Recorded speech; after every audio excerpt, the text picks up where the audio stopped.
Hey, it's Mazzy, and welcome back to the channel. I am a huge, massive fan of David Bowie's. Been a fan since 1972. We'll talk about that a little bit, but I'm here to do a presentation and review of the last catalog box set from David Bowie. I Can't Give Everything Away, 2002 to 2016. These are the final years of David Bowie's catalog, concentrating on 4 albums that came out. The return of Tony Visconti as a producer. First time, as I recall, he returned. He was invited by David Bowie since 1980. Also, some live concerts here that are just stunning. And also Recall. There's a series of extra bonus tracks that have been included in all these series of box sets. Now, this is the 6th box set, the final of the major catalogs. I'm sure there'll be other sets that come along. We had David Bowie at the BBC, at the Beeb, and other types of things. But in terms of the proper albums and music related around the proper albums, this is it. Now, just a recap on the box sets that have led up to this, his entire career. First, there was 5 years, 1969 to 1973. Then there was Who Can I Be Now, 1974 to 1976. Those two I purchased originally, both on vinyl and on compact discs. Then we get into A New Career in Town, 1977 to 1982, that I just got on CD as well, that box set. And the box set companions are beautiful too. So if you're not a vinyl person, by all means, go with the CDs. Then there's Loving the Alien, 1983 to 1988. A wonderful set and a wonderful series to keep together. Number 5, the last one prior to the new one, Brilliant Adventure, 1992 to 2001. Again, that's one I only have on compact disc. And now we are at I Can't Give Everything Away, 2002 to 2016, the final collection of the David Bowie catalog. These come in both compact disc format, 13 CDs or 18 LPs. They're now with Warner Music. They had been with Sony over the years, and I will let you know that Warner Music sent me this copy, but I would have bought it anyway. I am a massive fan, and the proper albums here I've had in my collection. So I did do a shootout between those 4 records, and the short answer is there's not a lot of difference sonic-wise to those originals, or at least the originals, and then the issues that came out after the CD era, after the CDs came out, than the ones in this set. Now, remember, this is the Tony Visconti era. This is an era, and this is a sound that Bowie and Tony Visconti are really into. They're into thick recordings. They're into like walls of sound. Some people would say it's on the edge of brick wall, but that's the sound of all the versions of this music. Like it or not, that's the way these albums are recorded, mixed, mastered, and put out for the world. The Tony Visconti years with David Bowie, even some of the years in between without Visconti, Bowie likes that thick push sound. Bruce Springsteen is another who likes that thick push forward sound. Very different from the early 70s of Ken Scott recording Ziggy Stardust and Hunky Dory. There's a more dynamics in those records. So right off the bat, I just want to give you that and tell you that. So don't expect these to be open, fully dynamic, but it's killer music. But also some of this is very dark music. And of course, we know how the story ends here. Now, these were mastered at Air Studios in London. The studio originally built and owned by George Martin, the producer, but John Weber mastered these. I'm not really familiar with his work. I've heard his name a little bit, so just to give you a sense, I'm trying to give you as much information as possible. And this is the vinyl box, the exterior box.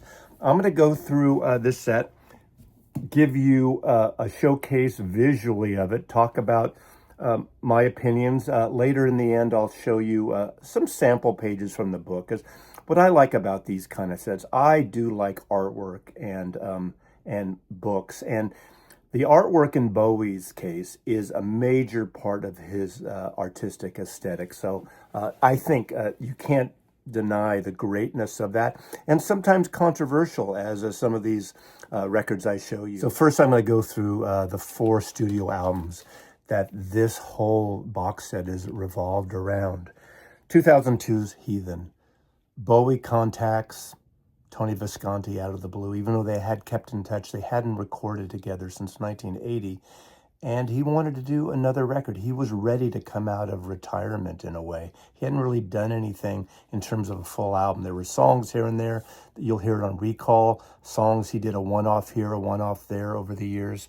But this was a return to a little bit of that Berlin sound. They recorded it in upstate New York at All Lane that had several studios, included this big cavernous studio that had great sort of a reverb, a natural reverb because of the length of it, where they recorded some great drum sounds of Matt Chamberlain, who was recording there with the New Bohemians, actually with Natalie Portman, and they used him throughout the album that got that great drum sound on this, and even the piano on that was recorded there over the years for some of the other projects. But this is, again, a very dense album. It's a dark album. There's a beauty to it. And in the midst of this recording, 9/11 happened. And some of these songs on here, you hear this sort of darkness to that. Not all were as a result of 9/11. Some were written before, but it takes on a whole new life when you listen to that then. Again, this is very much like the Berlin years to a point. It doesn't have those Eno loops, but Tony Visconti and Bowie were really into adding effects, adding loops, adding little bits of sonics after the fact in post-production and in overdubbing. And this is a fantastic record. Again, a dark record, a moody record. All these albums come in a separate poly-lined white sleeve, but you also get an actual liner. So funny when artists do this these days. They give you a liner which really you shouldn't use. It could just be a single paper kind of insert. But this emulates part of that early vinyl issue of this, but they include it on the insert. So all these records are flat, well pressed, no aberrations at all, no clicks. Really a great sounding record. But again, it has that thickness that these two were into in that time. Came out in 2002. This album also has a couple of covers by the Pixies and Neil Young. Hark back to maybe 5 years, 6 years earlier.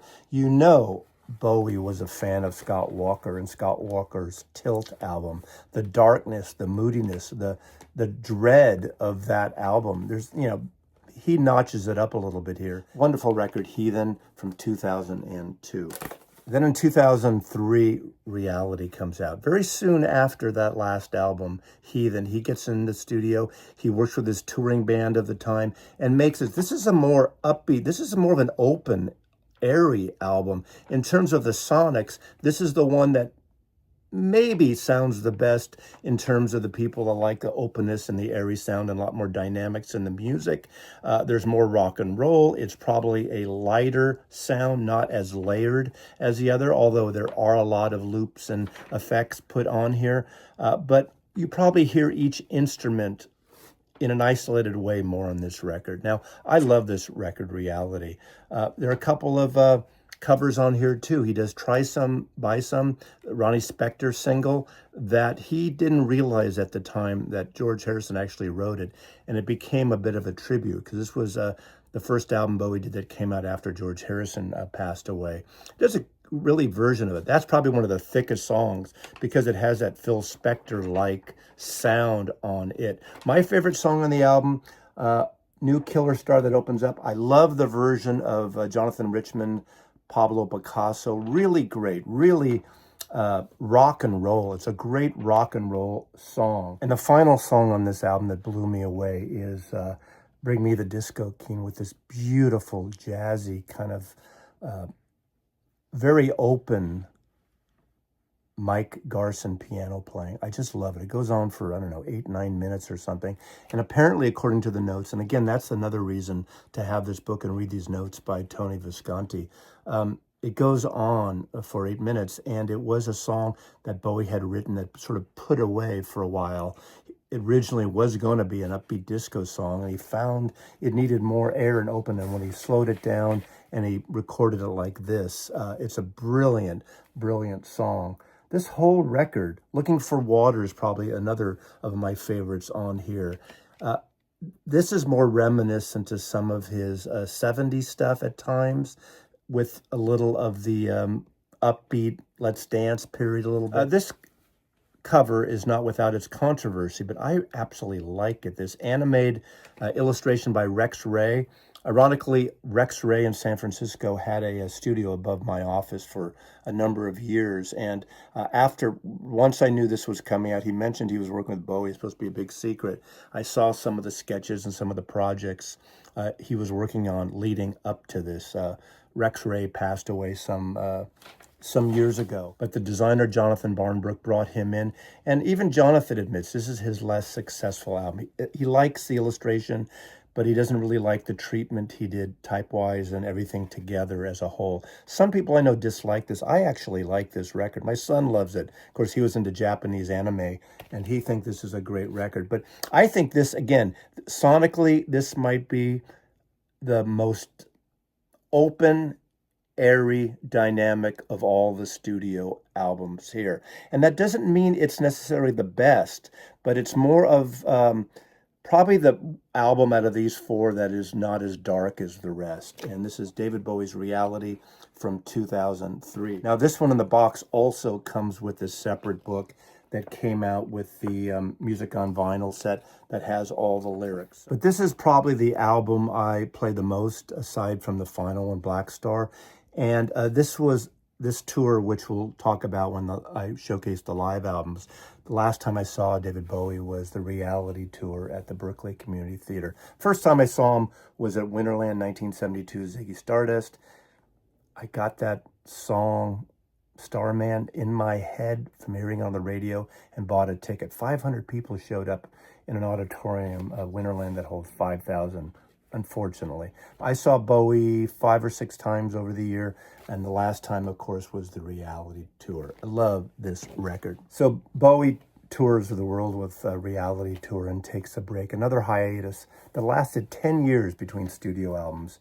And in 2013, The Next Day came out. Now, of course, heads exploded yet again because of this Jonathan Barnbrook album cover, art direction. Bowie encouraged him. Bowie defended this. Bowie said, let's do it. Even Jonathan, the designer, was a little hesitant at first, and he says, we got to do it. I absolutely love this album. Some people say this was a lazy cover. I think it's a brilliant cover. This isn't a gatefold. This is a long album. This is, again, another thick album co-produced by Tony Visconti and David Bowie. But The Next Day from 2013 is brilliant. But again, it may be too long. There may be some things that are just kind of thrown in here that should have been left for recall or B-sides or singles, things like that. That viral marketing campaign really worked. And again, Bowie was everywhere again, which is so wonderful in 2013. This is an art rock record. This is a thick record. There's a lot of upbeat dance stuff mixed in with moody stuff. As much as I love this album, it's not really an album that has 1 or 2 great hooks on here. Now, there are some that are obviously more commercial than others. There's a forward assault in terms of, again, thick. I keep going back to the sonic thickness of this record is apparent throughout the entire record. But again, there are a lot of the effects that Visconti and Bowie like to play with, and there's some cool stuff on here. But it is a mood record to a point in terms of the sonics and the assault on it. And again, I kind of really like this artwork. Like all the albums, they come in poly sleeves, but they have these extra inserts that I actually really like, even though they could have just been an insert slick, but you get a sense of that viral campaign that the designer worked on here and here but mostly with the design elements here. And you have, I mean, who can read these lyrics like this and credits like this? Oh my God, these are the kind of things that drive people crazy. It almost looks like that XTC cover. Remember that? Oh my God. But the extras make these kind of box sets. Is there a lot to digest? Absolutely. I've been listening to this box set on and off for a good week. You have 4 hours of Bowie, then you need to take a break and put something else on.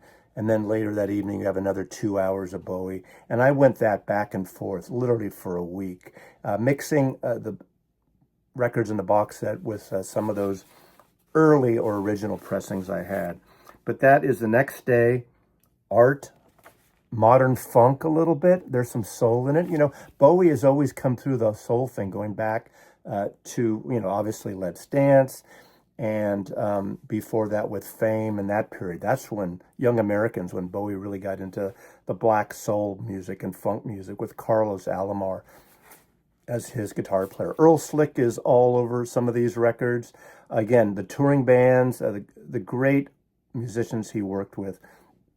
And the big surprise would be in the last album in terms of the sonics and just the way it was approached and how it came out. On January 8th, 2016, I went to one of my local record stores Friday morning, 11 a.m. And in the new release rack, there were 5 copies only of this album, and I picked it up. I showed you earlier the original copy. This is the new copy. It emulates pretty much exactly the cover art with this plastic insert. Now, one thing that you should do, and I've done it, I did it with this one. I hadn't done it for years with my original. It comes with this plastic sleeve. Take it out of the sleeve and stick it in a poly sleeve. You'll get the record fogged up. It could damage it, I guess. It didn't damage mine, but there were some marks and surface blotches. I had to wipe it off and run it through my Humming Guru record cleaner. So I suggest when you get this, even though it's a design element, put it in a plastic. Right away, take that out. This is possibly David Bowie's most atmospheric, experimental, jazzy, brooding music avant-garde. Again, harks back to those later albums by Scott Walker, that darkness. Those aren't easy records to listen to. So I buy this on the Friday. I play it all weekend. I love this record. And I will say, obviously Monday morning I woke up and heard about the passing of David Bowie and how everyone pretty much, except for a few close friends and confidants, were totally surprised of this. He worked with these musicians. Tony Visconti knew, but a lot of the artists he worked with, working on the Lazarus Broadway play, and this, nobody knew. People in the studio, nobody knew. And this is a album of someone saying goodbye, of someone making peace with their mortality and their upcoming death. I love this record. Now, I am one that likes dark, moody music, whether it's Scott Walker or Nick Cave or Leonard Cohen, who also did the same thing, has sort of his goodbye album as he was approaching death.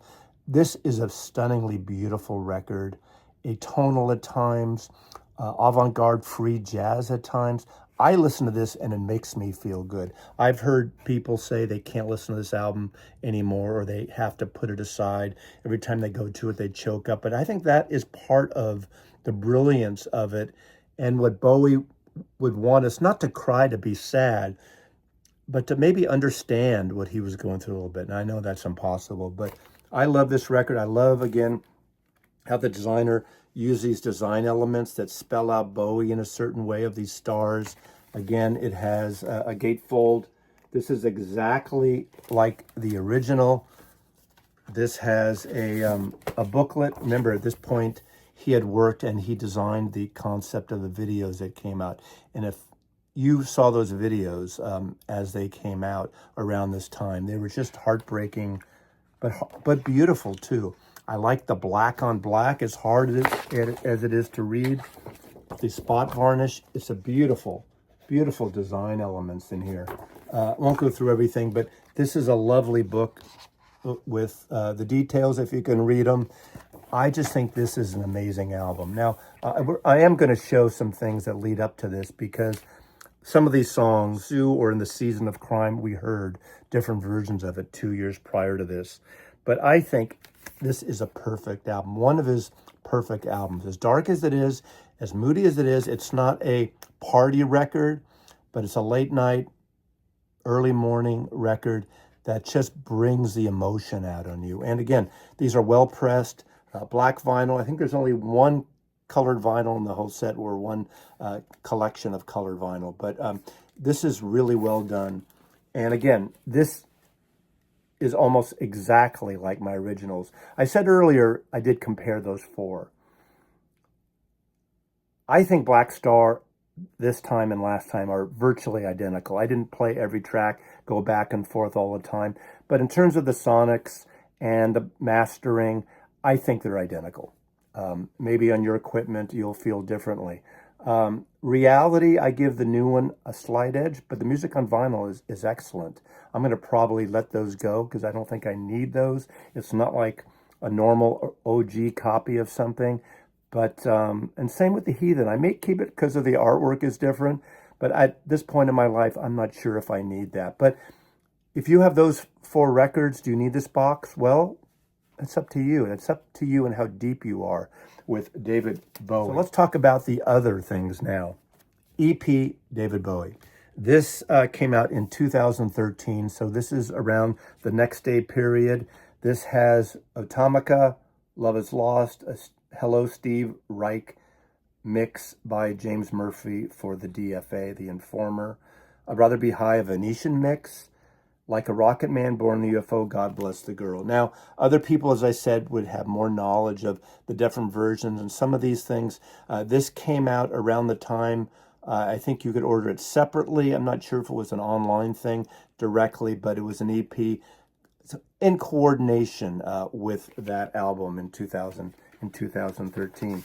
Like the others, this has an insert, which is basically another inner sleeve, but it has the poly blank sleeve. So this has obviously a photograph and all the credits on here as well. Then there's the No Plan EP.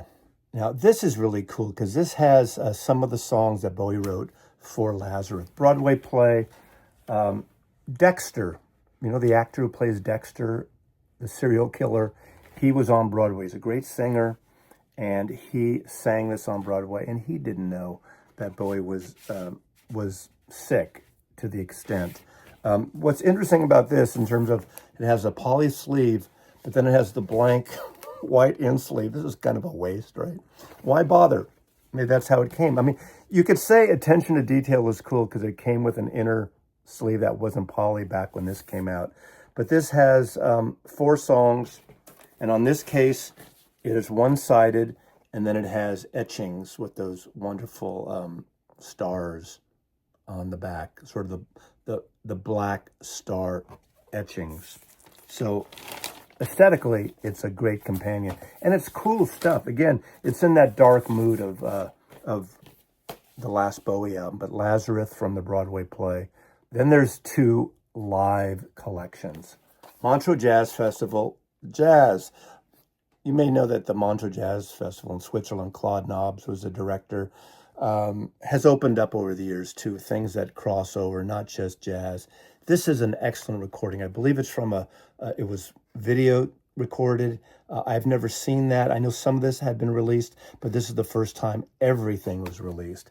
And what's wonderful about this is an amazing sounding record. He sounds so happy, the introductions between, he sounds like he's loving every minute and playing. They do the hits, they go through Life on Mars, Ashes to Ashes, China Girl, Starman, Stay, Changes, Fashion, Fame, and so on. And songs from Heathen at the time. This is after Heathen. He comes back and plays, but he sounds joyous. It's an excellent recording, and what's so cool about it, at the end, the encore is virtually the entire album of Low. He more or less reproduces most of the album and plays those songs like Speed of Life, Warszawa, Breaking Glass, What in the World, Sound and Vision, of course, which is probably the hit off that, Always Crashing in the Same Car, Subterranean. This is 4 LPs, and like all the rest, has the details of the tracks and a photograph on each extra, non-usable inner sleeve.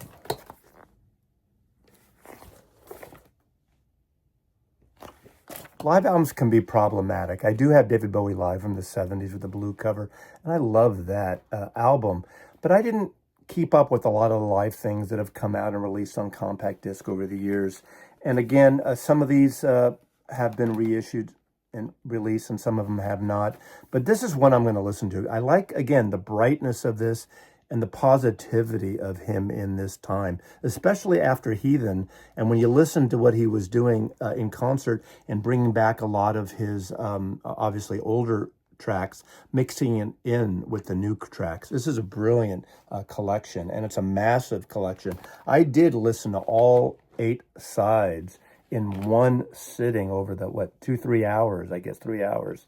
And it was like a concert. It was really a wonderful listen. So David Bowie, Montreux Jazz Festival. The other live collection is Bowie, a reality tour. Now, this is the tour I saw him on at the Berkeley Community Theater, which is a substantially smaller venue for Bowie to play at this point. And it was really great to see him there again. So bookmarked Winterland first, this last for me in terms of my live experience of seeing David Bowie. This is the only set. This is 3 LPs. Out of all these records, this is the only one that's pressed on color wax. This is on a kind of a beautiful blue vinyl. Again, the sonics are great. The brightness of this record, I don't mean bright in terms of edgy. I mean the positivity of recording. You don't have the dark studio, thick moodiness of Tony Visconti and David Bowie on here. And it's really a well-recorded record. And this reality touring band is wonderful. Again, he opens up with Killer Killer. He has new Killer Star on here. Fame, Cactus, Sister Midnight. He goes through, again, the new and the old, mixing up from Reality, from Heathen, Fantastic Voyage, Man Who Sold the World. He hadn't done that in a while. Ashes to Ashes. An interesting version of Heroes, which is very different. Slip Away, which was a song that became a great live track in this period. And, of course, the great guitar playing of Earl Slick. His amazing, I can't not mention Gail Ann Dorsey was his bass player throughout this period for the most part on tour. Killer musician, and she did a great job with him. And of course you have the great keyboard player Mike Garson, the one I just love on Disco King. But another great one, again, well-pressed records, great sounding live sets. Now, one thing I should mention, apparently these live sets do not come out individually later. Now, based on the history of the Bowie box sets, about a year later after they're reissued, you can get the individual studio albums. I don't know if the live albums will be put out. Apparently they have not. If I'm misinformed, please put it in the comments below. But the proper albums do come out. So if you want a copy, if you miss a copy of Black Star, or you finally want Heathen or Reality, which was kind of not easy to get, you can check it out in a year maybe if you're not going for the whole box. But this is a great final look at David Bowie. Now, lastly, my favorite collection in here at the set, and these do not come out individually unless they change things in the future. This is Recall 6. This is the final set. These are all the orphan tracks. This is 4 LPs. Again, you get the extra insert. You get the idea. 1, 2, 3, 4. 4 LPs on here. And they come in this slipcase, very light slipcase, but appropriate that it slips right into the box set. As I go through these, I'm going to show you sort of a brief overview of the book. I'm going to call out some of these tracks that I like. Now, again, I'm not going to go through every track on here because it's so massive, but I think this is a really great listen. These are orphan tracks that were on soundtracks, on B-sides, on CD special editions over the years from various countries, and just some loose things from collaborations Bowie has done. There's a handful of single edits. Slow Burn opens up with a single edit of that. Wood Jackson was a 7-inch B-side, And that was something that was done for the Heathen album that wasn't included on the album. The song Sunday has a special Moby mix on here. Better Future, Slip Away, an SAD mix. There's a song Hop Frog, Lou Reed featuring David Bowie, and that's from Lou Reed's Edgar Allan Poe album, The Raven. Now, one track on here really surprised me. I had never heard it, and I had never heard of this artist. It's called Savior. It's by Kristen Young, and Christine Young sang with Bowie around this period on some of his stuff. I listened to it. I could have sworn this was a Kate Bush collaboration. She sounds, to me at least, because I don't know her, exactly like Kate Bush, but I love that. Savior, it's from her album that Bowie helped and collaborated on here. Another favorite of mine is Bring Me the Disco King, the Loner Mix. David Bowie featuring Maynard James Keenan and John Frusciante. And it's more of a stripped down version. I love that song. And both these versions are great. I still like the elongated piano version that's on Reality, but I thought that was a great version. Like radio edit of New Killer Star. Of course, David Bowie does an excellent version of Waterloo Sunset. Now, there is a video you can see Bowie and Ray Davis on tour. Ray shows up and plays with Bowie, and they sing that together, and it's kind of a great version. But this is a studio version that was on a promotional single CD, November 2003, the cover of that great Kinks classic, probably one of the best pop songs of the 1960s, Waterloo Sunset. I just adore that. Rebel Rebel, a re-recording of Rebel Rebel from 2003. Now, that is a brilliant version. It's a minimal version. It's something that maybe sometimes I wish Tony Visconti and Bowie did more of that on these records, where they didn't have all the layers of musicians and effects, because it's a wonderful version of Rebel Rebel, a 2003 re-recorded version that was used in the film Charlie Angel's Full Throttle. I had no idea that. I saw that movie too, and for some reason off the top I can't remember it. Another favorite here is from a 2005 tribute and fundraiser for Hurricane Katrina. And he does a wonderful version of Life on Mars. And then he's joined and backed by the band Arcade Fire, doing Wake Up and 5 Years. I adore that. I think it's a great section. It was recorded at the Rockefeller Center, Radio City Music Hall, and it's a beautiful, really tight version. You know, Arcade Fire has a very theatrical, over-the-top sound, and they do the vocals, background vocals, harmony vocals with them, and they back him up as the band. Another great live version on here, a one-off. Actually, it was a two-off because there's a video going around. You can see David Bowie at Royal Albert Hall with David Gilmour from Pink Floyd doing Comfortably Numb. That's not on here, but the version is of Arnold Layne is on here, the Syd Barrett song, and it's a great killer live version on it. Again, there are a few other things on here, but those are the highlights. There's a radio edit of Lazarus, but there's so much in here, and there's so much to digest, literally. This is something that's hard to digest fully in 1 week.